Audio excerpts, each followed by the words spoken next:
Mission for marine life ஏன் இதோட நோக்கம் எதுக்காக இதை நம்ம இன்னைக்கு பண்றோம் அப்படின்னா, நம்ம ஒரு 2 நாட்களுக்கு முன்னாடி எல்லாருமே செய்தியில படிச்சிருப்பீங்க. கோவை மாவட்டத்துல மருதமலையில ஒரு யானை இறந்து போச்சு. அந்த இறந்த யானைய போஸ்ட்மார்ட்டம் பண்ணி முடிச்சதுக்கு அப்புறம் தான் தெரியுது அந்த யானைக்கு 14 மாச குழந்தை உள்ள வயிற்றுல இருந்திருக்குது. அதை விட ரொம்ப சோகமான விஷயம் என்னன்னா, அந்த யானை இறந்ததுக்கான காரணம் அந்த மருதமலை ஒட்டிய காடுகள்ல நம்ம மக்கள் கொட்டுற பிளாஸ்டிக்க உண்டு அதனால நடந்த விஷயத்தினாலதான் அது இறந்திருக்கு. இது எவ்வளவு ஒரு சோகமான ஒரு விஷயம். சோ இதே மாதிரி நம்மள இருக்க கடல்ல இருக்கிற உயிரினங்களும், நம்ம பீச்சுக்கு வரோம், நம்ம பொழுதுபோக்குக்காக வரோம், வந்துட்டு ஒரு பிளாஸ்டிக் தூக்கி போடுறோம், நம்ம எந்த இதுவும் இல்லாம கழிவு பொருட்கள் எல்லாம் உள்ள போடுறதுனால அது எல்லாமே அலையில அடிச்சுட்டு போய் அந்த உயிரினங்கள் அதை சாப்பிட்டு அதனால பல்வேறு இன்னல்கள், பல்வேறு இப்போ யானை மாதிரி ஒரு பெரிய உயிரினம் நிலத்துல இறந்து போறப்ப நம்மளுக்கு தெரியுது. கடல்லே பல உயிரினங்கள் இறந்து போது நம்ம யாருக்கும் தெரிய மாட்டேங்குது. இந்த விஷயத்தை தடுக்கணுங்கிறதுக்காக தான் இந்த மரைன்ல இருக்கிற கடல் சார்ந்த உயிரினங்களோட பாதுகாப்ப நம்ம உறுதிப்படுத்தணுங்கிறது நம்ம அனைவரோட கடமை. அந்த நோக்கத்தை நிலைநிறுத்துறதுக்காக தான் இன்னைக்கு இந்த மிஷன் ஃபார் மரைன் லைஃப் அப்படிங்கிற திட்டத்தை நம்ம அனைவரும் கொண்டு வந்திருக்கிறோம்.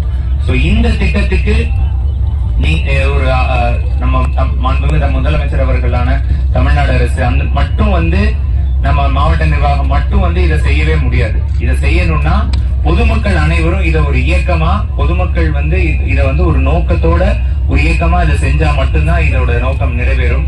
இதற்கு உங்களோட ஒத்துழைப்பு மிக மிக முக்கியம். எல்லாருமே ஒரு மாசத்துக்கு ஒரு தடவை தூய்மை பணியில ஈடுபடணும் அப்படின்ட்டு நம்ம தமிழ்நாடு அரசு மாண்பு முதலமைச்சர் அவர்கள் நம்ம எல்லாத்துக்கும் சொல்லியிருக்கிறாங்க.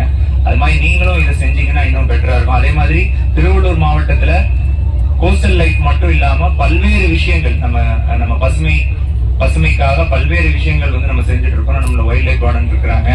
அவங்க மேங்க்ரோவ்ஸ், நிறைய மேங்க்ரோவ் ரிலேட்டடா நிறைய விஷயங்கள் நம்ம வனத்துறை சார்பா நம்ம செஞ்சுட்டு இருக்கிறோம். அதே மாதிரி நம்ம சார் பேசின ஆலிவ் ரிட்லி அப்படிங்கிறது ஒரு கடல் ஆமை. அந்த ஆமை நம்ம இந்த ஆலலாங் கோரமண்டல் கோஸ்ட்ல தான் அதோட ஹேச்சிங் இருக்கும். சோ அந்த ஹேச்சிங் டைம்ல நிறைய ஆலிவ் ரிட்லிஸ் இறந்து போறதுக்கான வாய்ப்புகள் இருக்கு. சோ அதை இவங்க பிரிசர்வ் பண்றாங்க. அதை நம்ம நிறைய பெசநகர் சைட்லாம் போனீங்கன்னா ஆலிவ் ரிட்லி வாக் அப்படின்னு டர்ட்டில் வாக்னே பண்ணுவாங்க. சோ அந்த டர்ட்டில் அதிகாலையில ஒரு 4 மணி 5 மணிக்கு போனீங்கன்னா அந்த ஒரு 3 மாதங்கள்ல ஒரு பல்வேறு தன்னார்வர்கள் எல்லாரும் சேர்ந்து போய் அந்த ஆலிவ் ரிட்லி எடுத்து அந்த முட்டையை கலெக்ட் பண்ணிட்டு திருப்பி ஆலிவ் ரிட்லிய கடலுக்குள்ள விடுறது, இந்த மாதிரி பல்வேறு விஷயங்கள் செஞ்சுட்டு இருப்பாங்க. அதே மாதிரி நம்ம இங்கேயும் இன்னைக்கு நம்ம